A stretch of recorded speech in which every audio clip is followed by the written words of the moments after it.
सभी जगह इन लोगों को जाकर के एक एक जगह माननीय मुख्यमंत्री जी और माननीय मंत्रीगण से तमाम उपस्थित हुई से बिहार के मुख्यमंत्री माननीय नीतीश कुमार जी को अम्बेडकरवादी जितने लोग विचारधारा के लोग थे जो मानते हैं कि नीतीश जी ने अपने पूरे कार्यकाल में। आप देख रहे हैं MA न्यूज। जदयू द्वारा आयोजित एवं मंत्री अशोक चौधरी द्वारा प्रबंधित भीम संवाद के सफल आयोजन के बाद मंत्री अशोक चौधरी ने कहा कि ये कार्यक्रम एक व्यक्ति का नहीं बल्कि पार्टी के द्वारा आयोजित कार्यक्रम था। उन्होंने कहा कि जो लोग अम्बेडकरवादी हैं और जो लोग नीतीश कुमार से प्यार करते हैं वो लोग अम्बेडकर की सोच रखने वाले अपने नेता को सुनने आए थे। उन्होंने कहा कि बिहार में आरक्षण के दायरे को बढ़ाने का काम नीतीश कुमार ने किया है और लोग जानते हैं कि उनकी क्या सोच है। उन्होंने कहा कि हम लोग शुक्रगुजार हैं कि हम लोगों को ऐसा नेता मिले जिन्होंने अम्बेडकर के सपनों को साकार किया। वहीं उन्होंने कहा कि 2020 में नीतीश कुमार है ही, लेकिन 2025 में 225 हमारा लक्ष्य है। आस्था रखने वाले बहनों एवं भाइयों, मैं आप सब लोगों का अभिनंदन करता हूं, स्वागत करता हूं। और आप सबको मालूम है कि सबसे पहले हम लोग बाबा साहब भीमराव अंबेडकर जी को नमन करता हूं और आप सबको बाबा साहब भीमराव अंबेडकर जयंती में शुभकामनाएं देता हूं। बाबा साहब ने संविधान की रचना की, ये कोई मामूली बात नहीं है। उन्हीं के नेतृत्व में पूरे देश के संविधान की रचना हुई, इसलिए उनके प्रति हम लोगों का शुरू से ही स्वागत है।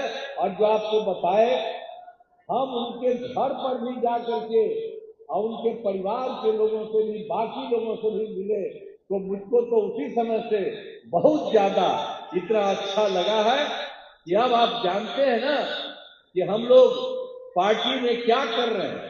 5 लोगों को का हम उनके साथ हम लोग अभिनंदन करते हुए और उनके माध्यम से हम लोग बहुत सारे कामों को आगे बढ़ाने की कोशिश करते हैं। जब भी हम लोगों को काम करने का मौका मिला, तब से हम लोगों ने पूरे बिहार के लिए जो भी काम, अरे पहले कोई काम होता था, पहले कोई काम नहीं था। और जब हम लोग आए तो हम लोगों ने पूरा का पूरा काम करके लोगों के लिए किया।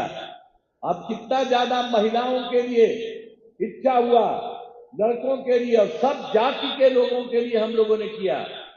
और हर प्रकार से हम लोगों ने अपना काम किया है, चाहे दलित हो, महादलित हो, पिछड़ा हो, अति पिछड़ा हो, अपर कास्ट हो, मुस्लिम हो, महिलाएं और महिलाएं भी हो, तो सब लोगों के लिए हम लोगों ने काफी उसके लिए काम किया है। भी हो, दलित महादलित के लिए भी हम लोगों ने इतना किया, अति पिछड़ों के लिए भी किया, पिछड़े के लिए भी तो किया ही है, लेकिन हम लोगों ने अपर कास्ट को भी किया।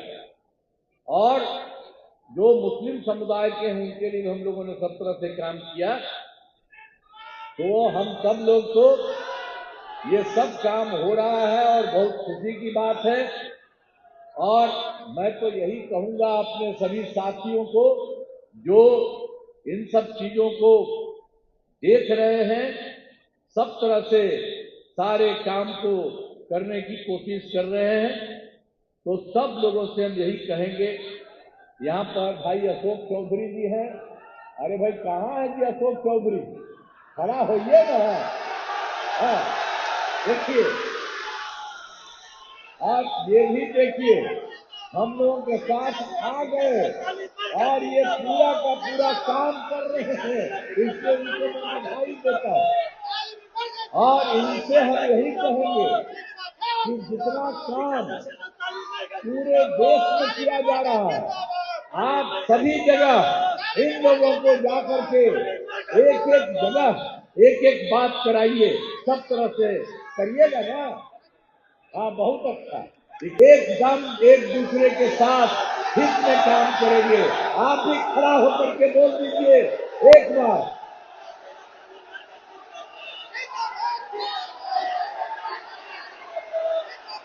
सबको बहुत बहुत मैं बधाई देता हूं और इन्हीं शब्दों के साथ मैं अब अपनी बात समाप्त करता हूं। बहुत बहुत धन्यवाद। ये पार्टी का कार्यक्रम है और पार्टी के कार्यक्रम में क्योंकि मैं एक दलित परिवार से आता हूं और माननीय नेता ने मुझे मंत्री बनाया तो मेरी जवाबदेही है कि उस पार्टी के कार्यक्रम में हम अपना सहयोग करें और हमने इस पार्टी के कार्यक्रम में सहयोग किया। ये किसी व्यक्ति का कार्यक्रम नहीं था, ये एक पार्टी का कार्यक्रम था और पिछले भीम संसद में माननीय नेता ने ये निर्देश दिया था हम सभी नेताओं को कि हर साल एक कार्यक्रम बाबा साहब का हम लोगों को धूमधाम से इसी तरह मनाना है। क्योंकि गर्मी का समय था इसलिए हम लोगों ने इस बापू सभागार में किया, लेकिन फिर भी काफी संख्या में प्रदेश से हमारे लोग आए और जो नीतीश कुमार को प्यार करते हैं, जो नीतीश कुमार पर विश्वास करते हैं, अम्बेडकरवादी जितने लोग विचारधारा के लोग थे, जो मानते हैं कि नीतीश जी ने अपने पूरे कार्यकाल में अम्बेडकर जी के विचारों को अपने शासन का मूल स्वरूप बनाया, वो सब लोग आ जाए। कार्यक्रम में जितने हमारे सहयोगी, हमारी पार्टी के लोग, सब लोगों को हमारे का धन्यवाद है, साधुवाद है। और एक बड़ी आबादी, जातीय गणना के बाद लगभग 20% की आबादी को माननीय नेता ने बताने का काम किया है इस प्रदेश में है और उसके लिए आरक्षण के प्रावधानों को भी बढ़ाया है। ये तो नीतीश कुमार की सोच स्पष्ट होती है कि नीतीश कुमार चाहते क्या है। तो हम सब लोग नीतीश जी के प्रति आभार व्यक्त करते हैं कि हमें एक ऐसा राजनेता मिला जो बाबा साहब भीमराव अम्बेडकर के सपनों को बिहार में अमूलचूल रूप से निभाने का काम कर रहा है। 2025 फिर से विकास का नारा है सर। वो समय आएगा, फिर उसको भी हम लोग करेंगे। ये बाबा साहब अम्बेडकर की जयंती थी 2020 और फिर से नीतीश तो है ही है, लेकिन 2025 में 225 ये हमारा महत्वपूर्ण एजेंडा है।